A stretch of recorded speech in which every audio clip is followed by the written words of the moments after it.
Well, Roger, welcome to Penobscot 4. Thank you. When, in fact, did you first decide that you wanted to work in music as a career?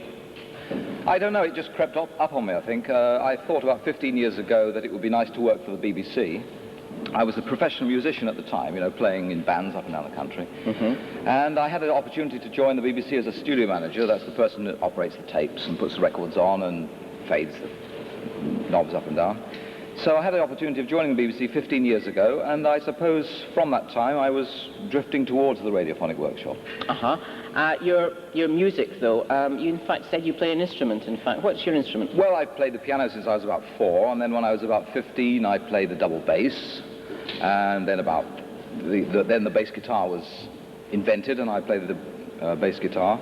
I played in orchestras, you know, like the National Youth Orchestra. And funny enough, this is a bit of a trip down memory lane for me, because I played on this stage about 20 years ago in the National Youth Orchestra. Oh, that's right. It looks a bit smaller than it did then, but maybe that's effect of time.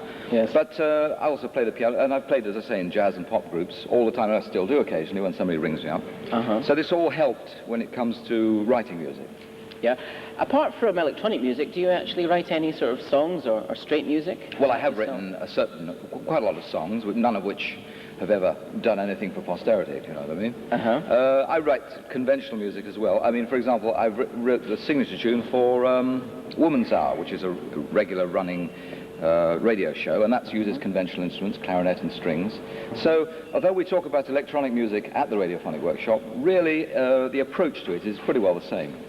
Do virtually all the people at the radiophonic workshop have, in fact, a grounding in sort of more classical music? Not necessarily classical music.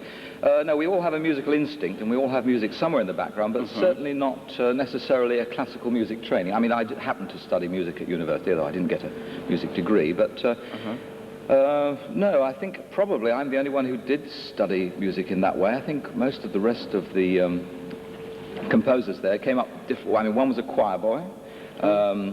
Paddy Kingsland, I think, came to it from playing guitar in pop groups. Yes. Peter Howell, I'm not quite sure how Peter arrived there, but obviously everyone there has a musical instinct, if not necessarily a strict musical training. Yes.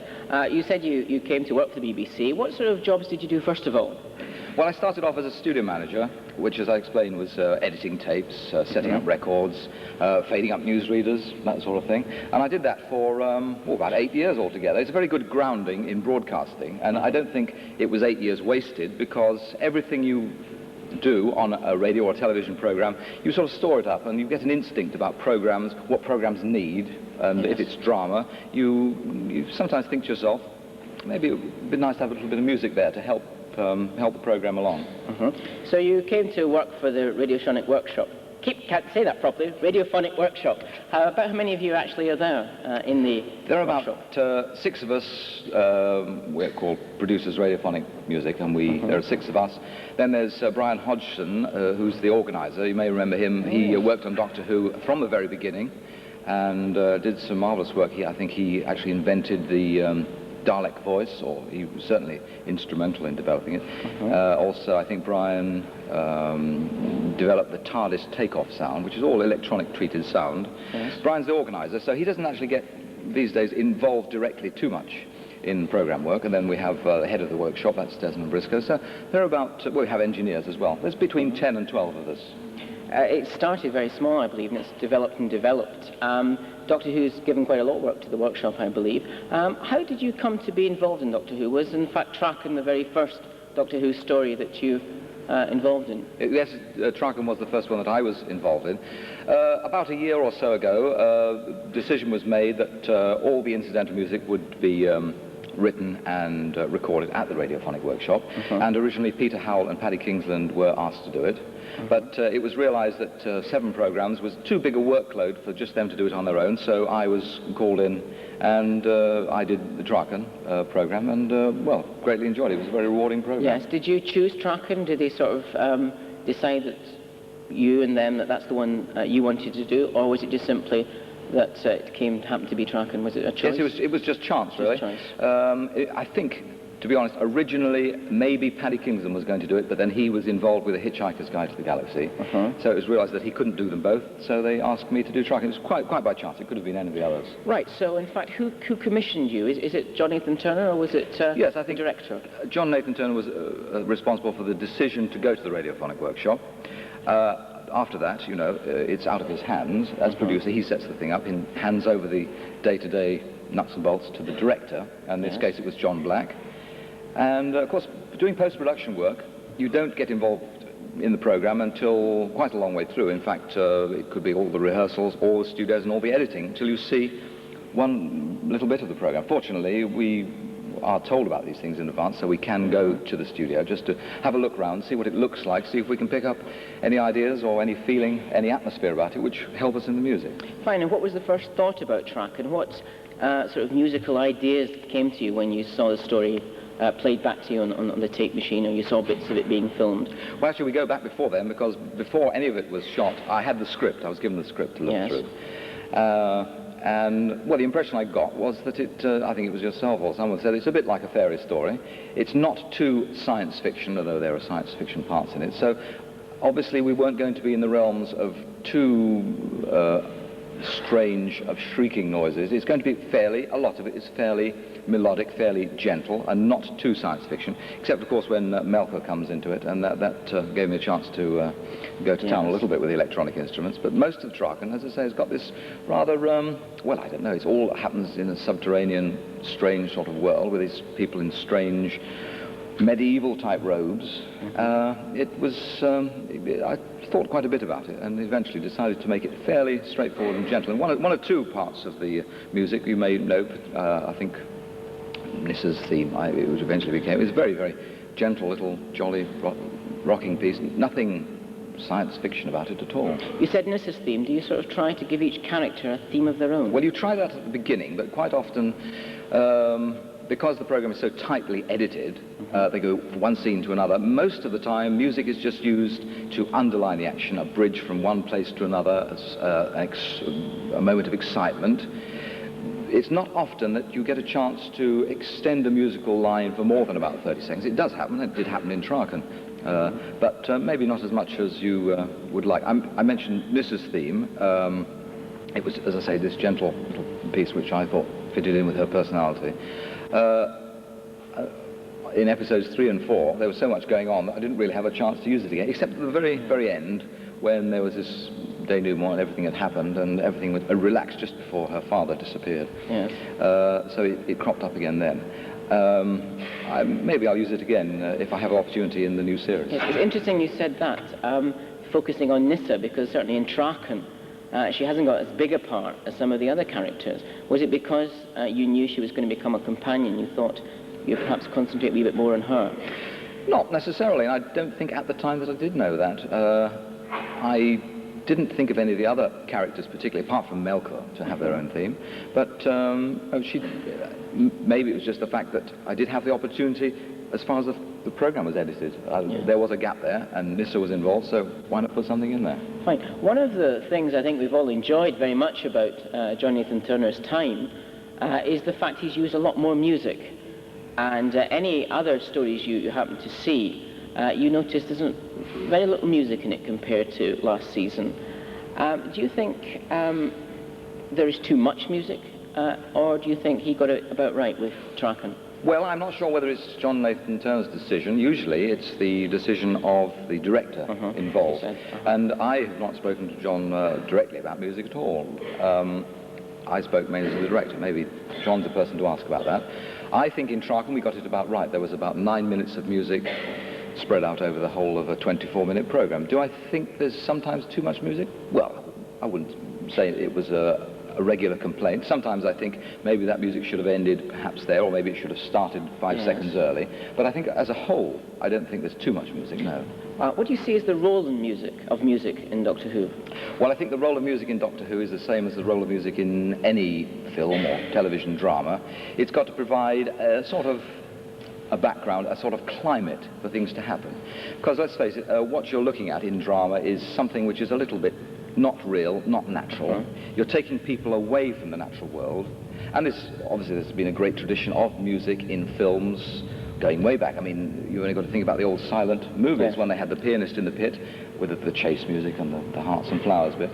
So, as I say, music has this role of taking people away slightly from the natural environment and putting them somewhere strange, where strange things can happen. I mean, you can break it down further than that. You can say you can have a little bit of music for an exciting sequence when somebody's being threatened and they don't know they're being threatened.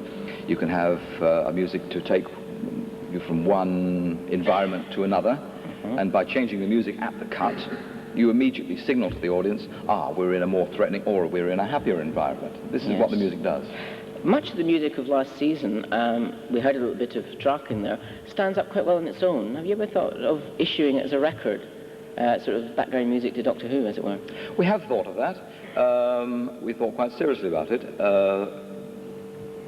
Advances were made to BBC Records, who considered it, but they seem to be more interested in putting out the sounds from Doctor Who and not the music. I mean, I can quite understand this.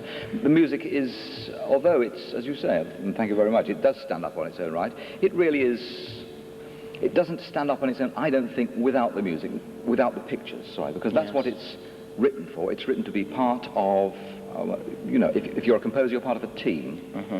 You've got the music, there's the sound, there's the pictures, the colour, and to take away just one side of the whole production, well, I think it's going to lose something.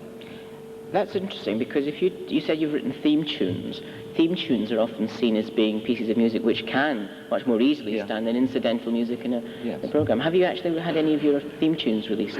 No, it just so happens I've written about 40 TV themes, but mainly not for programs which are widely seen.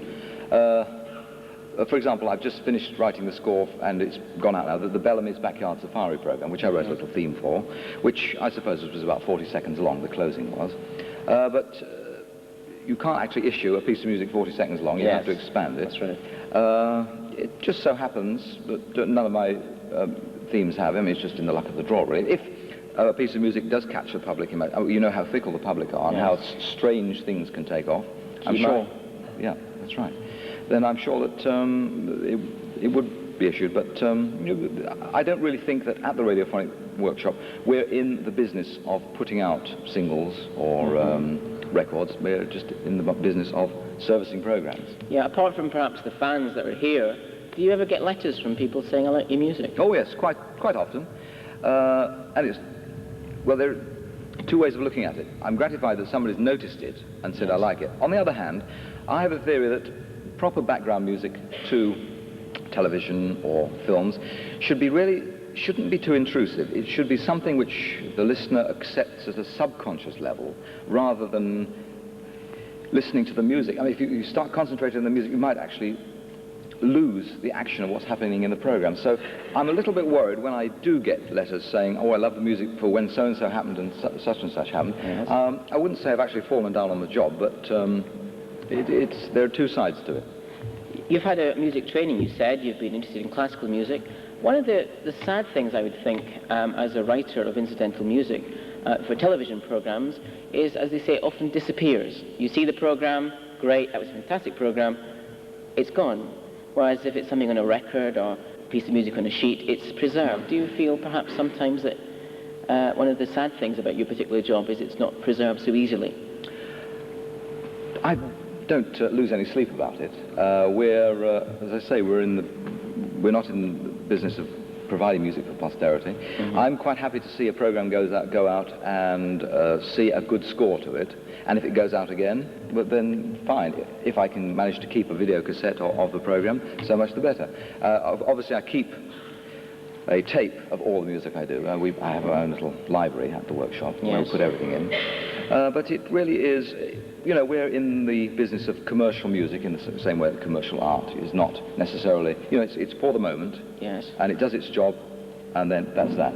Fine. When you're thinking about music, do you sort of picture it in your mind and then write it down, or do you have to use an instrument or something to actually compose the music? Can you actually think it and write it straight? First of all, I sit down and I've written a page, I start off with the bar lines. I've divided it up into bars. I write down where things are going to happen.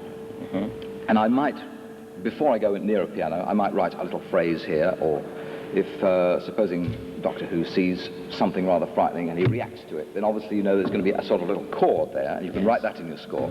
And then from that, I go off to the piano and I fill in, shall we say, the gaps leading up to her, and maybe, you know, all the harmony, this sort of thing, and building up to this. But I start off away from the piano, but as I say, fill in with the piano. Yes.